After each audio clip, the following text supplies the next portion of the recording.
हरिओम दोस्तों, स्वागत है आपका free study bye Lodhi sir के यूट्यूब चैनल में। छात्रों में कृपाल लोधी।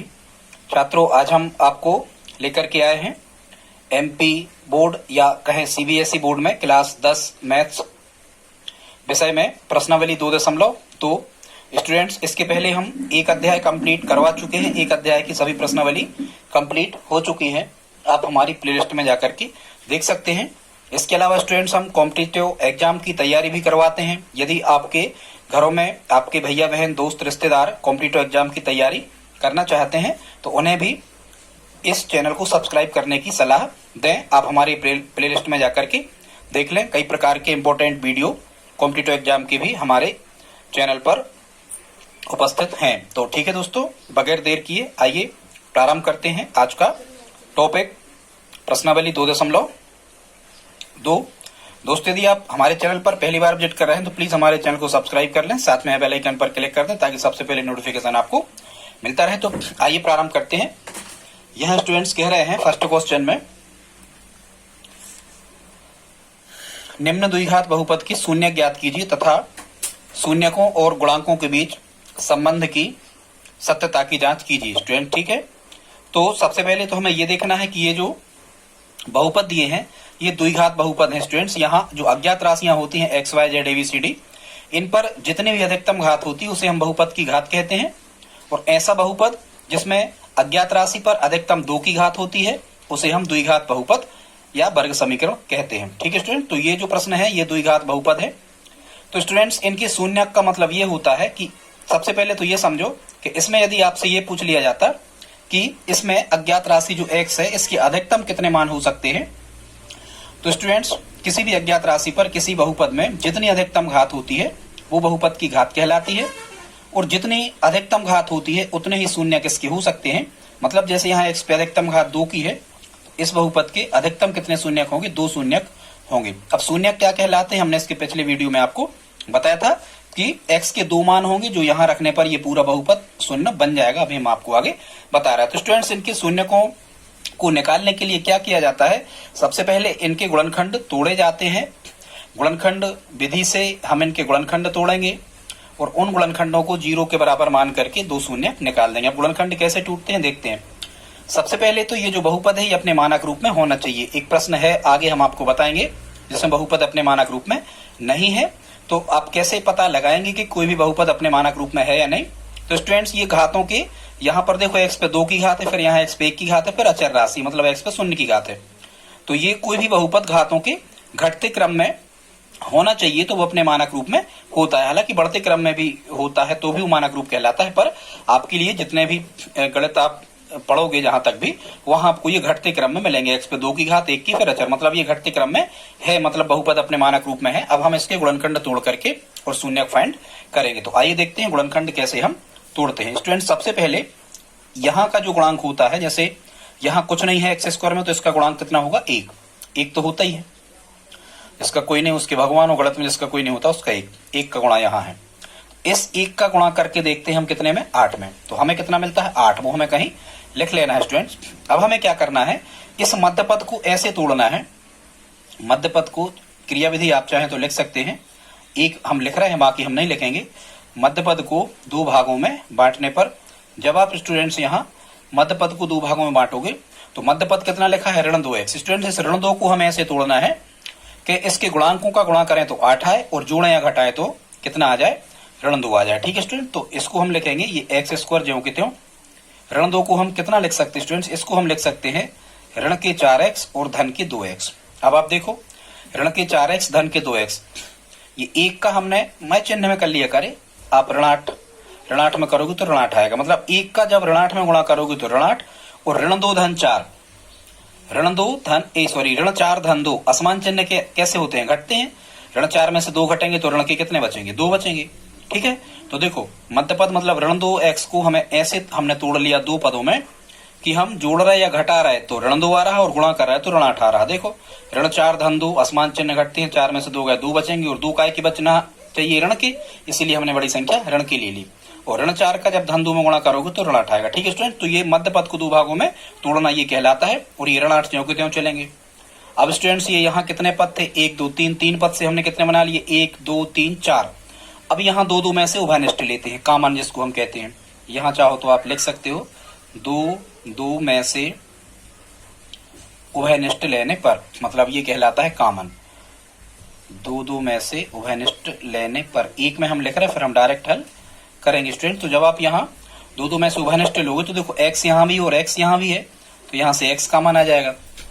अब स्टूडेंट्स कोष्टक लगाना हमें, इस x का कितने में गुणा करें कि x स्क्वायर आ जाए, तो x में करेंगे, x का x में गुणा x स्क्वायर होता है, ऋण लगाता है ऋण लगा दो। इस x का कितने में गुणा करें कि 4x आ जाए, तो 4 में करेंगे केवल। ठीक है स्टूडेंट्स, ये कोष्टक जो x ऋण 4 यहाँ पर आ जाता है, थोड़ी दूरी पर आपको यही कोष्टक x ऋण 4 लिख लेना है, निश्चित रूप से ये आ रहा होता है। ठीक है स्टूडेंट्स, अब धन 2 और ऋण 8 लिखे हैं, तो ऐसी कोई संख्या यहाँ भी कॉमन हमें लेना है कि हम जिनके दुनिया में मतलब 2 और 8 आ रहे हों, और ऐसी संख्या बड़ी से बड़ी हमें लेना है। तो यहाँ से 2 की दुनिया में भी 2 आते हैं और 8 की दुनिया में तो 2 तो कॉमन लेंगे, पर ये 2x का क्या चाहिए धन की, तो फिर यहाँ चिन्ह भी क्लियर हो जाता है। धन 2 का x गुणा करेंगे तो 2x आ जाएगा, धन 2 का ऋण 4 में गुणा करेंगे तो ऋण 8 आ जाएगा, क्योंकि यहाँ गुणा का चिन्ह होता है। समझ गए, x का x गुणा x स्क्वायर, x का ऋण 4 में ऋण 4x, धन 2 का x में 2x और धन 2 का ऋण 4 में गुणा ऋण 8। ठीक है स्टूडेंट्स, अब ये देखो आप x ऋण 4 यहाँ भी और x ऋण 4 यहाँ भी है, तो संपूर्ण में से कॉमन लेने पर, एक लाइन और संपूर्ण में से उभयनिष्ठ लेने पर, जब स्टूडेंट्स आप यहाँ पूरे में से उभयनिष्ठ लोगे तो यहाँ देखो x ऋण 4 यहाँ है और x ऋण 4 यहाँ है, तो अपन x ऋण 4 को लिखेंगे एक कोष्टक में एक बार, और एक बार लिख देते हैं कॉमन कॉमन। तो यहाँ कॉमन कितना था x, और मैं चिन्ह के यहाँ कॉमन कितना था धन 2। तो स्टूडेंट्स कहने का मतलब ये हो गया कि जो x ऋण 4 और x धन 2 निकल के आया, ये तो निकल के आए हैं इस बहुपद के गुणनखंड, मतलब इनका जब हम गुणा करेंगे इन दोनों का तो हमें ये बहुपद प्राप्त हो जाएगा। इनका यदि हम गुणा कर दें, इनका जो गुणनफल है वो ये लिखा है और इसके जो गुणनखंड है वो ये लिखे हैं। आई होप आप समझ रहे होंगे। ठीक है स्टूडेंट्स, अब हमें क्या करना है, यहाँ से अब हमें फाइंड करना है क्या, शून्यक। ठीक है स्टूडेंट्स, तो शून्यकों के लिए क्या किया जाता है वो भी हम आपको समझाते हैं। एक में हम पूरा लिख दे रहा, फिर नहीं लिखेंगे। शून्यकों के लिए आपको क्या करना, कोई इसे कोई भी समीकरण दे दिया करे, मान के चलो 1 दे दिया, तो यहाँ 0 रखा जाता है। एक बार हम क्या करेंगे, जब एक बार रखेंगे हम कितने के बराबर 0, x ऋण 4 बराबर 0। जब x ऋण 4 बराबर हम 0 रखेंगे तो यहाँ से x बराबर कितना मिलेगा, शून्य का तो कोई मतलब नहीं, 4 इस तरफ आए तो काय के होगा, धन के होगा। तो स्टूडेंट्स ये कौन सा शून्यक मिल गया हमें, पहला शून्यक, ये मिल गया हमें 4 पहला शून्यक। एक बार अभी हमने x ऋण 4 बराबर 0 रखा था तो एक शून्यक मिला, और एक बार हम फिर से रख देते हैं जब x धन 2 बराबर 0। वो 0 क्यों रखते हैं, किसी भी बहुपद के बराबर 0 रखा जा सकता है समीकरण बनाने के लिए, कोई अंतर नहीं पड़ता। तो x धन 2 बराबर कितना 0, तो यहाँ से जब हम x की वैल्यू फाइंड कर रहे होंगे तो 0 का कोई मतलब नहीं, 2 बराबर किस तरफ धन की, इस तरफ आएंगे तो कितने के हो जाएंगे, ऋण के हो जाएंगे। तो स्टूडेंट्स ये क्या मिल गया हमें, दूसरा शून्यक। तो ये तो हमने 2 निकाले क्या शून्यक। आई होप आप समझ गए होंगे शून्यकों को निकालने की यही मेथड है। अब स्टूडेंट शून्यक हमने निकाल दिए, लेकिन उन्होंने क्या कहा था, उनने कहा था कि जांच भी आपको करना है। क्या करना है, जांच भी आपको करना है। तो स्टूडेंट्स इनकी जांच कैसे होती है इसको हम देख लेते हैं। जब हम जांच करेंगे स्टूडेंट्स, तो जांच में क्या करना है, 2 सूत्र आपको याद रखना है, याद रखना ही होते हैं, नहीं तो फिर ये जांच आप नहीं कर पाओगे। सबसे पहले हम लेते हैं शून्यकों का योग, और इसका जो फार्मूला होता है, शून्यकों का योग बराबर होता है स्टूडेंट्स ऋण x का गुणांक, ऋण b बटे होता है सूत्र, आगे 4 अध्याय में पढ़ोगे, बटे x स्क्वायर का गुणांक।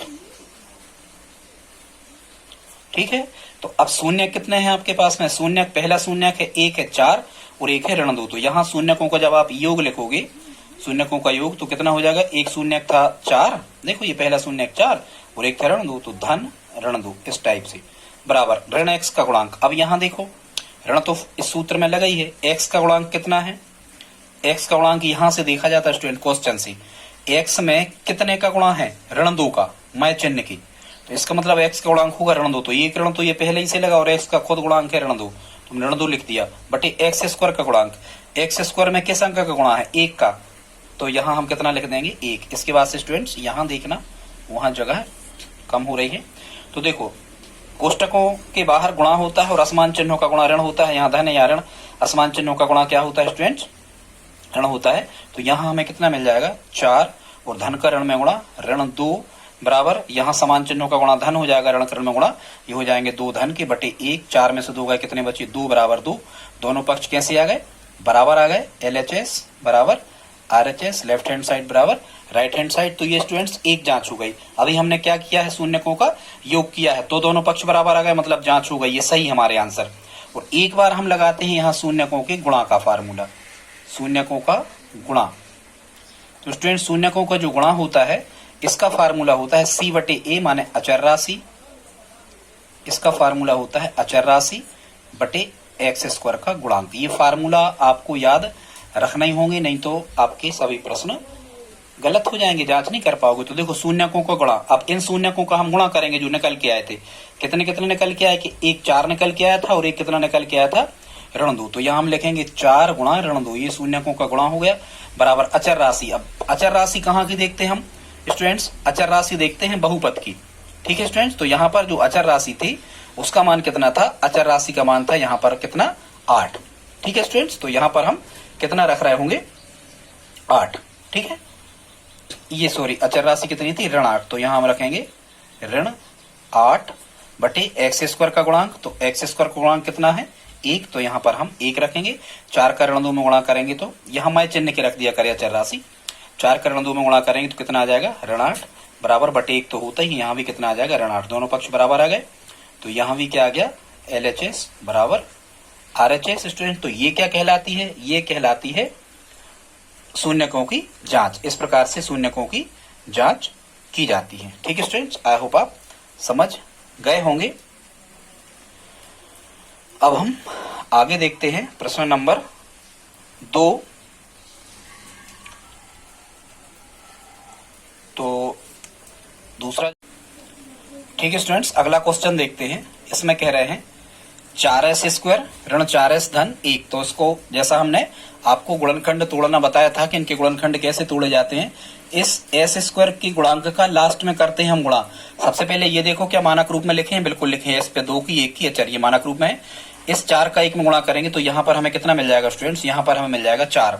अब हम इस मध्य पद को ऋण 4 को ऐसा तोड़ेंगे कि गुणा करें तो 4 आए, जोड़ें या घटाएं तो कितना आए ऋण 4 आए। ठीक है स्टूडेंट, तो ऐसी संख्याएं क्या हो सकती है हमारे पास, तो ऐसी संख्याएं हो सकती हैं ऋण 2 और ऋण 2। कैसे, देखो ये धन के 4 आ रहे हैं, ऋण 2 का जब हम ऋण 2 में गुणा करेंगे तो धन के 4 आएंगे, और ऋण 2 और ऋण 2 हम जोड़ देंगे तो ये ऋण 4 हो जाएंगे। समान चिन्ह जोड़ते हैं लेकिन जोड़ने के बाद वही चिन्ह रहता है जिसके जोड़े गए हो। ठीक है स्टूडेंट, तो इसको हम कैसा लिख रहे होंगे, इसको हम लिखेंगे 4s वर्ग ऋण के 2s ऋण के 2s और धन 1। देखो ऋण 2 का ऋण 2 में गुणा करेंगे तो धन के 4 आ रहे होंगे, और ऋण 2 कितने हो जाएंगे ऋण 4। तो ये मध्य पद को हमने क्या कर लिया स्टूडेंट्स, मध्य पद को 2 भागों में बांट लिया। अब हमें क्या करना है, यहाँ से 2 में से उभयनिष्ठ लेना है। अब हम आप लिखते जाना, हम क्रियाविधि लिख नहीं रहे हैं। तो देखो यहाँ उभयनिष्ठ लेने में एक चीज का ध्यान रखना है, s यहाँ है s यहाँ है, तो s तो हम लेंगे ही, पर कई बार अंक भी देख लेना। सबसे पहले अंक ही देखे जाते, 4 और 2 में से क्या कॉमन ले सकते हैं हम 2, क्योंकि 2 से 4 भी कट रहा है और 2 का भाग 2 में भी जा रहा, तो यहाँ से 2s कॉमन निकलेंगे। अब 2s का कितने में गुणा करेंगे, 4s वर्ग आ जाए तो 2s में, 2 का 2 में 4 और s का s में s स्क्वायर ऋण 2s का कितने में गुणा करेंगे, 2s आ जाए तो 1 में। ठीक है स्टूडेंट्स, अब जैसे यहाँ 2s ऋण 1 मिल गया तो अगले कोष्टक में आपको 2s ऋण 1 लिख लेना, ये निश्चित रूप से आ ही रहा होगा। ठीक है, अब यहाँ 2s ऋण 1 आ गया, यहाँ स्टूडेंट 2s और 1 पहले से लिखा तो यहाँ कुछ कॉमन नहीं आ रहा, यहाँ कुछ कॉमन नहीं आ रहा होता वो हम 1 कॉमन ले लेते हैं। और अब देखो ये 2s का चाहिए थे चिन्ह ऋण के, जब आप ऋण 1 का 2s में गुणा करोगे तो ऋण 2s आएगा, और ऋण 1 का ऋण 1 में गुणा समान चिन्हों का गुणा धन होता है, ऋण 1 का ऋण 1 में गुणा करोगे तो धन 1 आ जाएगा। करो आप गुणा, ये गुणा करने पर स्टूडेंट्स ऊपर का मिलना चाहिए, 2s का 2s में गुणा 4s स्क्वायर, 2s का ऋण 1 में गुणा ऋण 2s, ऋण 1 का 2s में गुणा ऋण 2s और ऋण 1 का ऋण 1 में धन 1 आ गया। अब हमने यहाँ से क्या बताया था, संपूर्ण में से कॉमन लेना, तो 2s ऋण 1 यहाँ है और 2s ऋण 1 यहाँ है, तो 2s ऋण 1 पूरे में से कॉमन ले लो और एक बार लेते हैं हम कॉमन को लिखते हैं कोष्टक में, तो 2s ये और ऋण के 1 ये। स्टूडेंट इसको कोई भी आप समीकरण दे दो, जब ये इस बहुपद के ये क्या निकला है स्टूडेंट्स, ये निकला है गुणनखंड।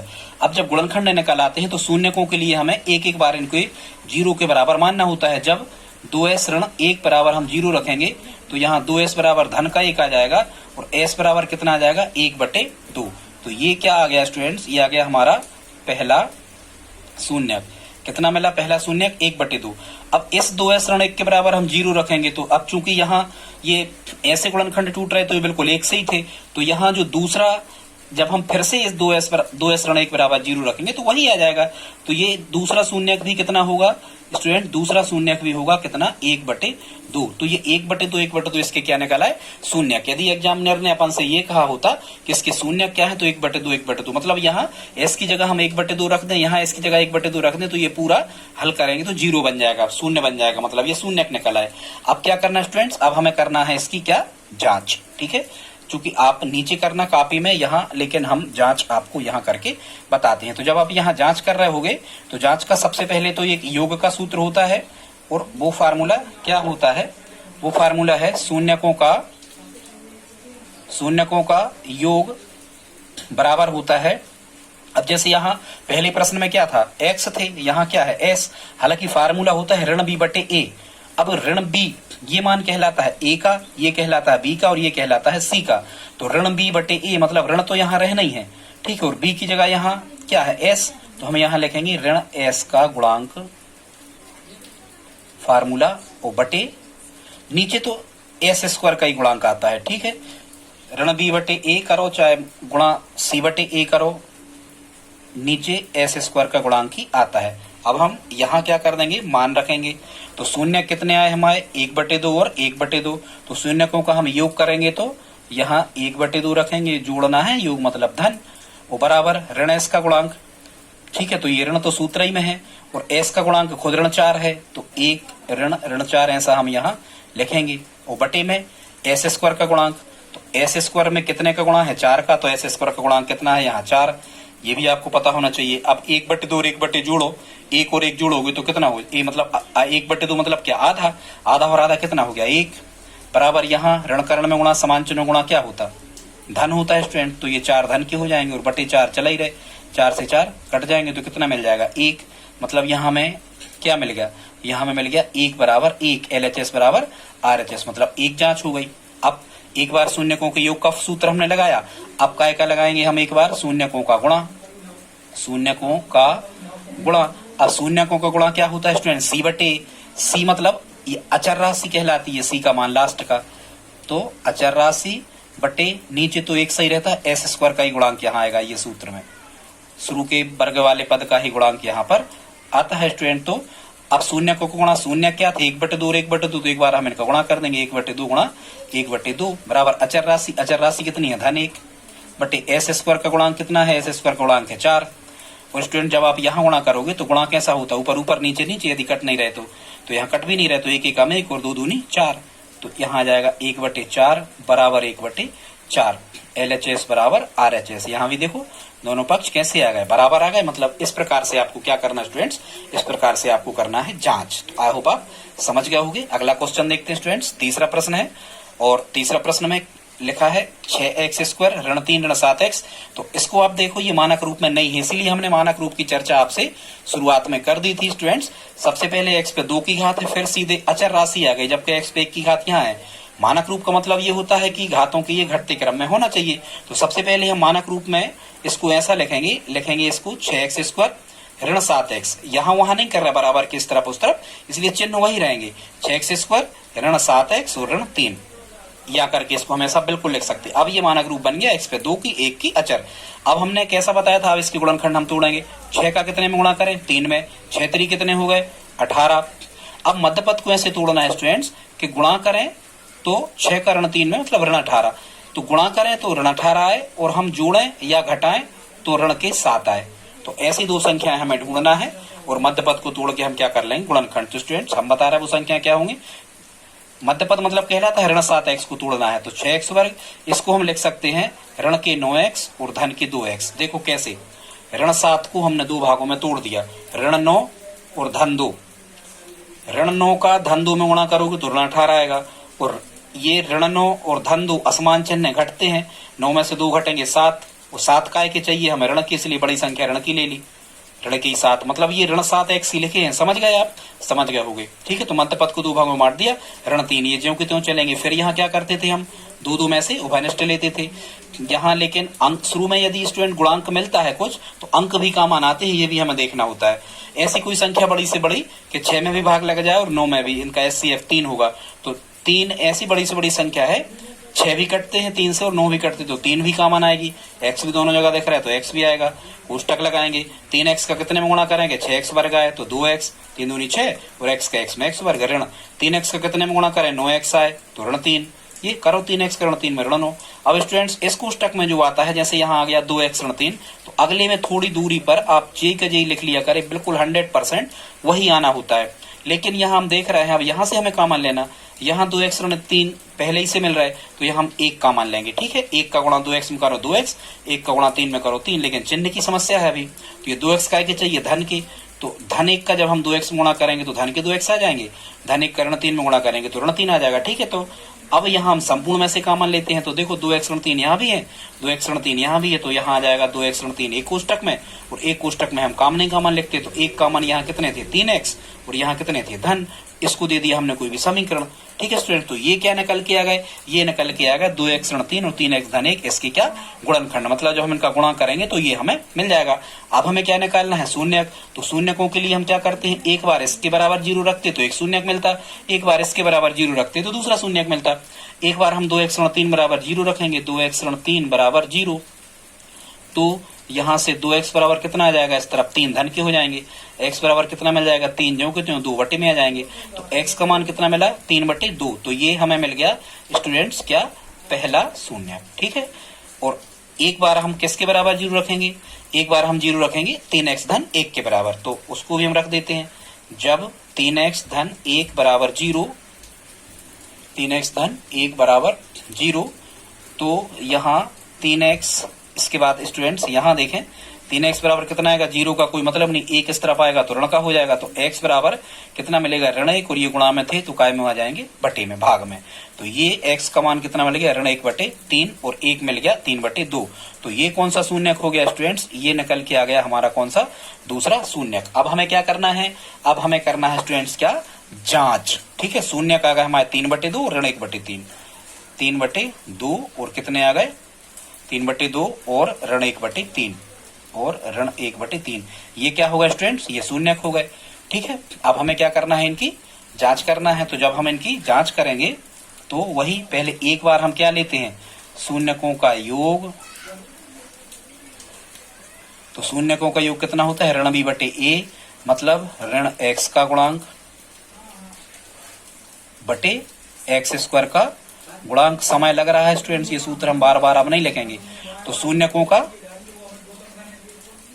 का क्या करना हमें, योग, तो शून्यकों का योग, शून्य कितने आए हैं हमारे, शून्य आए थे स्टूडेंट्स 3/2 और ऋण 1/3, तो अब हम शून्यकों को एक बार जोड़ देंगे, कितने को, 3/2 धन ऋण 1/3 बराबर ऋण x का गुणांक। ठीक है स्टूडेंट, तो यहाँ देखो आप इस क्वेश्चन में ऋण x का गुणांक कितना था, ऋण 7, तो यहाँ रखेंगे हम कितना, ऋण 7 बटे x स्क्वायर का गुणांक, x स्क्वायर का गुणांक कितना था, 6। ठीक है स्टूडेंट्स, लेकिन देखो ये सूत्र का ही ऋण है और एक ऋण और लगेगा, क्यों लगेगा, क्योंकि सूत्र में ही ऋण है, और x खुद जो x का गुणांक है वो खुद 7 है, तो यहाँ एक ऋण और लगा लो। ठीक है, अब हम जो यहाँ हल कर रहे होंगे तो 3/2 और धन करण में गुणा ऋण, यहाँ आ जाएगा 1/3 बराबर ऋण करण में गुणा स्टूडेंट्स कितना बना, ऋण करण में धन 7 कितना आ जाएगा 6। इसको हम कैसे हल करेंगे, लघुत्तम लेके 2 और 3 का लघुत्तम, 2 और 3 का लघुत्तम कितना बनता है, बड़ी संख्या देखो 3, क्या 2 की दुनिया में 3 आ रहा है, नहीं आ रहा है, 3 का डबल करो 6, क्या 2 की दुनिया में 6 आ रहा है, इसका मतलब लघुत्तम 2 के में 6 आ रहा है, 3 के में भी 6, दोनों के में आना चाहिए, वो लघुत्तम होती कितने आएगा 6। यहाँ ये प्रक्रिया भिन्न की कैसे करते हैं, 2 का 6 में भाग 3 बार गया, 3 का 3 में गुणा 9, ऋण 3 का 6 में भाग 2 बार, 2 का 1 में गुणा 2, 9 ऋण 2/6, वो बराबर कितना चल रहा था, 7/6, 9 में से 2 गए कितने बचे, 7/6 बराबर 7/6, दोनों पक्ष एक से आ गए, LHS बराबर RHS, मतलब एक जांच हो गई, काय की हो गई, शून्यकों के योग की जांच स्टूडेंट्स हो गई। अब क्या करेंगे हम, अब करेंगे शून्यकों का गुणा, तो शून्यकों के गुणा का फार्मूला क्या है स्टूडेंट्स? शून्य का गुणा होता है सी बटे ए, सी बटे ए मतलब अचर राशि बटे ए का मान क्या होता है? एक्स स्क्वायर का गुणांक, एक्स स्क्वायर का गुणांक। ठीक है स्टूडेंट्स, जब हम मान रखेंगे शून्यकों को गुणा, शून्य का एक कितना था?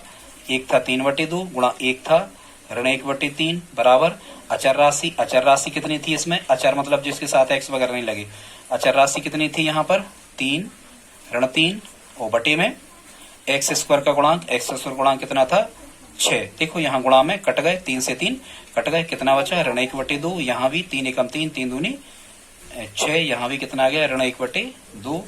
तो LHS बराबर RHS। तो ये क्या हो स्टूडेंट? इसकी तीसरा नंबर क्वेश्चन की क्या हो गई? ये जांच हो गई। आई होप आप समझ रहे होंगे। अब हम देखते हैं स्टूडेंट्स इसका प्रश्न क्रमांक 4 की, प्रश्न क्रमांक 4 को हम कैसे हल करेंगे। ये हो गए हमारे 3 प्रश्न, टाइम ज्यादा लग रहा है। यदि यहाँ तक आपने हमारा वीडियो देखा तो प्लीज लाइक कर दें। यहाँ लेकिन स्टूडेंट्स एक समस्या है, वो क्या है कि ये त्रिपद बहुपद नहीं है, मतलब 3 पद नहीं है, इसमें केवल 2 पद हैं। ये हालांकि आसान है, यहाँ 2 पद यदि रहे तो डायरेक्ट आप कॉमन ले लिया करें। देखो 4 और 8 संख्याओं में, तो सबसे पहले यहाँ आप ये देख लो कि 4 और 8 लिखे हैं, तो यहाँ दोनों ऐसी कोई संख्या ढूंढो जिसमें 4 से भी वो कट रहे हों और माने उससे 4 भी कटता हो और उससे 8 भी कटता हो, लेकिन बड़ी से बड़ी है। कट तो 2 से रहे लेकिन बड़ी से बड़ी, महत्तम लेना पड़ता। तो 4 8 का महत्तम कितना बना? 4। 4 कॉमन ले लो, यू दोनों जगह है, यू कॉमन ले लो।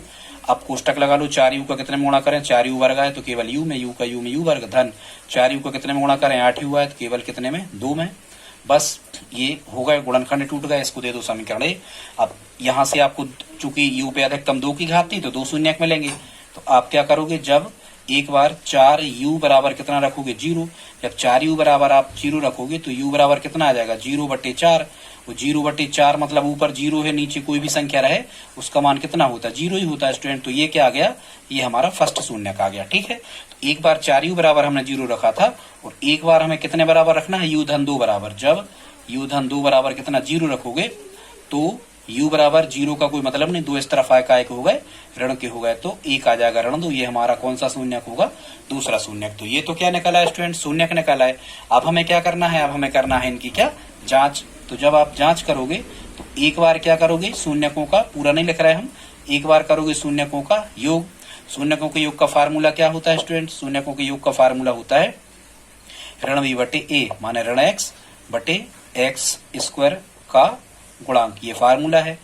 ठीक है, तो शून्यकों का योग करोगे तो पहला शून्य कितना रखोगे? यहाँ 0, और दूसरा शून्य कितना रखोगे? ऋण 2 बराबर ऋण x। ठीक है, ऋण x का ऋण x, तो ऋण x मतलब कितना? ऋण तो यहाँ है ही, और x का गुणांक कितना है? x का गुणांक मतलब यहाँ u का गुणांक। ठीक है, u लिख लेना, हमने x लिख दिया, कितना है? 8। ठीक है स्टूडेंट्स, बटे एक्स स्क्वायर का गुणांक, एक्स स्क्वायर मतलब यू स्क्वायर का गुणांक लिख लेना, आप एक्स लिख दिया हमसे, तो यू स्क्वायर का गुणांक कितना? कितने का गुणा है? 4 का, तो यहाँ रखोगे आप कितना? 4। इसके बाद से आप यहाँ देखें शून्य, धन का ऋण में गुणा क्या हो जाता है? ऋण। तो यहाँ मिल गया हमें ऋण 2 बराबर 4 से 8 भी कट गए, कितने बार? 2 बार ऋण लगा ही था तो ऋण 2। तो यहाँ हमें कितना मिला? LHS बराबर RHS। ये जांच हो गई। एक बार हमने क्या किया है? शून्यकों का योग। अब हम क्या करते हैं स्टूडेंट्स? अब हम करते हैं शून्यकों का गुणा, शून्यकों का गुणा। और शून्यकों को गुणा कितना होता है? C बटे ए, और C बटे ए मतलब अचर राशि बटे ए मतलब एक्स स्क्वायर का गुणांक, मतलब यहाँ यू स्क्वायर का गुणांक रख दो मान। अब शून्यकों का जब आप यहाँ गुणा करोगे तो एक शून्यक था 0, एक था ऋण 2, तो यहाँ लिखोगे शून्य गुणांक मतलब पहला शून्य गुणा ऋण 2, दूसरा शून्य बराबर अचर राशि। यह स्टूडेंट अचर राशि कुछ नहीं तो धन लगा के ऋण लगा के हम 0 रख सकते, धन ऋण कुछ भी लगा दो पर 0 लिख दो। ठीक है, 0 के कोई सिंबल नहीं होता, कोई चिन्ह नहीं होता। तो अचर राशि इसमें कितनी थी? कुछ नहीं था तो 0, तो यहाँ रखोगे आप 0 बटे एक्स स्क्वायर का गुणांक मतलब यू स्क्वायर का गुणांक कितना रखोगे? 4। शून्य का ऋण 2 में गुणा शून्य बराबर शून्य ऊपर रहे नीचे कोई भी संख्या शून्य। तो ये हो गई जांच। LHS बराबर RHS, दोनों पक्ष कैसे आ गए? बराबर आ गए। आई होप आप समझ गए होंगे। क्वेश्चन हो गए हैं कितने? अपने प्रश्न हो गए हैं कितने? 4। और शायद ये कितने प्रश्न हैं? कुल 5 ही हैं क्या इसमें? फर्स्ट में प्रश्न कितने हैं? 5 ही हैं, देखना जरा। चलो खैर, अब यहाँ क्या लिखा है? टी स्क्वायर माइनस स्टूडेंट्स अगला क्वेश्चन देखते हैं। 5वां है टी वर्ग ऋण 15 तो इस चूंकि ये दो पद हैं इसमें, तो वैसे हम नहीं कर सकते, और यहाँ कोई सूत्र वगैरह या दोनों में कॉमन भी नहीं मिल रहा, तो टी वर्ग ऋण 15 को हम किस फॉर्मेट में लिख लेते हैं स्टूडेंट्स? इसको हम लिख सकते हैं टी वर्ग ऋण 15 को टी का वर्ग ऋण √15 पूरे का वर्ग। ठीक है, आई होप आप समझ रहे होंगे स्टूडेंट्स। क्या होता है, वर्गमूल 15 का जब आप वर्गमूल 15 में गुणा करोगे 2 बार तो ये 15 आ जाएगा, मतलब 15 को तोड़ के ऐसा लिख सकते। अब एक फार्मूला होता है a का स्क्वायर ऋण b का स्क्वायर बराबर a धन b एक कोष्टक में और a ऋण b एक कोष्टक में। ये कैसे? ये एक फार्मूला है स्टूडेंट्स, ये इसका गुणनफल है और ये इसके गुणनखंड लिखे हैं। तो ये गुणनफल के रूप में तो लिखा ही है इसके, जो जब हम गुणनखंड तोड़ेंगे स्टूडेंट्स तो a की जगह यहाँ पर a की जगह लिखा है कितना t और b की जगह लिखा है यहाँ पर √15। तो जब हम इस पक्ष में इसके मान रख रहे होंगे तो इसके गुणनखंड आ जाएंगे, एक बार t धन √15 माने a धन b, ये a धन b लिखा है हमने, और एक बार t ऋण √15 मतलब a ऋण b लिखा है। बस ये होगा इसके क्या गुणनखंड। इसको दे दो समीकरण 1। अब शून्यकों के लिए जब हम एक बार t धन √15 बराबर 0 रखेंगे तो यहाँ पर हमें t बराबर कितना मिलेगा? -√15। ठीक है, एक शून्यक हो गया इसका, ये एक शून्यक हो गया, कुछ भी नाम दे देना। और एक बार हम इसके बराबर 0 रखेंगे t ऋण √15 के, तो जब t ऋण √15 बराबर 0 तो हमें 0 का तो कोई मतलब नहीं होता, ये इस तरफ आएंगे पक्षांतरण होगा तो ये √15 का एक हो जाएंगे धन के। तो ये हो गया हमारा फर्स्ट शून्यक और ये हो गया हमारा सेकंड शून्यक। यदि उनने शून्यकों का कहा था तो हम यहीं तक करते, लेकिन उनने क्या कहा था कि आपको जांच भी करना। तो जब आप जांच करोगे तो एक बार क्या लिखोगे? शून्यकों का योग। पहले चलो योग से चालू करो, शून्यकों का योग। शून्यकों का योग क्या होता है? ऋण b बटे a, मतलब ऋण t का गुणांक बटे a मतलब काय का गुणांक? टी स्क्वायर का गुणांक। ठीक है, बटे टी स्क्वायर का गुणांक। तो यहां आप क्या करोगे? शून्यकों का योग, मतलब एक तो शून्यक है हमारा कितना? ऋण वर्गमूल 15, तो यहाँ लिखोगे ऋण वर्गमूल 15, यहाँ लिखोगे धन वर्गमूल 15 बराबर ऋण टी का गुणांक। तो यहाँ देखो ऋण अपना जो बहुपद था स्टूडेंट्स, ये जो बहुपद था ये कितना था? ये था टी स्क्वायर ऋण 15। तो इसको हम ऐसा लिख सकते टी स्क्वायर ऋण या धन कुछ भी 0 इंटू टी और ऋण 15 ऐसा लिख सकते। शून्य का टी में गुणा करेंगे कितना आ जाएगा? 0 0 हम जोड़ रहे होंगे तो कोई मतलब नहीं, मतलब ये टी वर्ग ऋण 15 ही लिखे हैं, 0 इंटू टी मतलब 0। समझ रहे हैं आप? 0 जोड़ोगे तो क्या वही मिलेगा। तो यहाँ लेकिन टी का गुणांक तो कितना मिल रहा है? 0। तो जहां टी का गुणांक नहीं होता है, कोई चीज नहीं दिखती, तो आप 0 रख दो, ऋण का कोई मतलब ही नहीं होता 0 में। बता टी स्क्वायर का गुणांक, टी स्क्वायर का गुणांक कितना था? 1।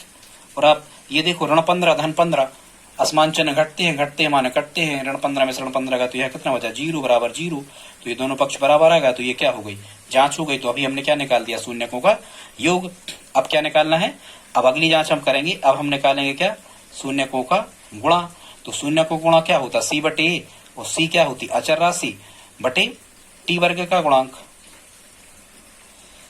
अब शून्यकों का गुणा यहाँ करोगे तो ऋण के √15 एक शून्यक निकला था और दूसरा था √15 गुणा धन के √15 बराबर अचर राशि। अचर राशि कितनी थी आपके पास? अचर राशि कितनी थी इस बहुपद में? 15। तो यहाँ आप क्या लिखोगे? 15। ठीक है स्टूडेंट्स, बटे अचर राशि थी ऋण 15। ठीक है, ऋण 15 और बटे टी वर्ग का गुणांक। टी वर्ग का गुणांक कितना है? 1। तो यहाँ 1 लिखोगे। तो देखो आप जब इसके बाद से आप कर रहे होगे ऋण का धन में गुणा ऋण और वर्गमूल 15 का वर्गमूल 15 में गुणा होता है शुद्ध 15। तो यहाँ 15 ऋण 15 बराबर ऋण 15 बटे 1 मतलब ऋण 15 LHS बराबर कितना आ गया? RHS। आई होप आप समझ गए होंगे। तो ये हमारी जांच हो गई। अब स्टूडेंट्स एक क्वेश्चन और बचा है, 6वां बचा है, ये आप हमें कमेंट बॉक्स में इसके आंसर निकाल के बताएं। अब ये हम आपको नहीं करवा रहे, ये आपको ही करना है, या फिर हम गुणनखंड तोड़ के बता दे रहे जल्दी जल्दी में। आप जांच हम इसकी नहीं बताएंगे। ठीक है, गुणनखंड देखो कैसे टूटेगी। 3 का 4 में गुणा करो, 3 को 12 ऋण 12। हमें ऐसी दो संख्याएं चाहिए है कि उनका गुणा करें तो ऋण 12 आए, जोड़ें और घटाएं तो ऋण का 1 आए। यहाँ 1 है, तो ऐसी संख्याएं 2 हमें मिल गई। 3x वर्ग, इसको हम ऋण 4x धन 3x लिख सकते। देखो ऋण 4 का धन 3 में गुणा करोगे तो ऋण 12 आएगा, ऋण 4 और धन 3 आसमान चिन्ह घट के ये बचेंगे, ऋण 4x में से 3x गए तो 1x बचेगा और ऋण का बचेगा, इसलिए बड़ी संख्या ऋण की ली। और ऋण 4, बस ये 3 पद के 4 पद बना दिए जाते हैं। अब 2 में से कॉमन लेना है, x यहाँ है, x यहाँ है, x कॉमन ले लो, यहाँ मिल जाएगा 3x ऋण 4, यहाँ 3x ऋण 4 पहले ही से मिल जाएगा, यहाँ कुछ कॉमन नहीं आ रहा तो धन के 1 ले लो। ठीक है स्टूडेंट्स, अब ये 3x ऋण 4 3x ऋण 4 दो बार मिल गया तो इसको एक बार लिख दो 3x ऋण 4 और एक बार कॉमन कॉमन लिख दो x धन 1। ठीक है, जब हम शून्यक निकाल रहे होंगे तो एक बार हम रखेंगे 3x ऋण 4 बराबर 0, तो कितना आ जाएगा 3x बराबर आ जाएगा 0 का कोई मतलब नहीं धन 4, तो x बराबर आ जाएगा 4/3। ये हमारा पहला शून्यक हो जाएगा, इसको देना समीकरण ए कुछ भी। और एक बार हम रखेंगे जब कितने के बराबर x धन 1 के बराबर 0 रखेंगे तो कितना आ जाएगा 0 का कोई मतलब नहीं, x एक इस तरफ आएगा तो ऋण का हो जाएगा। ये हमारा कौन सा शून्यक हो जाएगा स्टूडेंट्स, ये हो जाएगा हमारा दूसरा शून्यक। ठीक है स्टूडेंट्स, यदि ये वीडियो आपको, ये हम इसका पार्ट फर्स्ट अभी हाल समाप्त कर रहे हैं, लेकिन इसका एक क्वेश्चन और रह गया है जो हम इसके पार्ट 2 में आपको बताएंगे। दोस्तों यदि वीडियो अच्छा लगा हो तो लाइक कर दें, और यदि आप हमारी हेल्प करना चाहते हैं तो प्लीज इस वीडियो को अपने दोस्तों के साथ में स्टडी ग्रुप में शेयर जरूर करें। इसकी जांच आप खुद से करें। मिलते हैं अगली वीडियो में, तब तक के लिए जय हिंद जय भारत।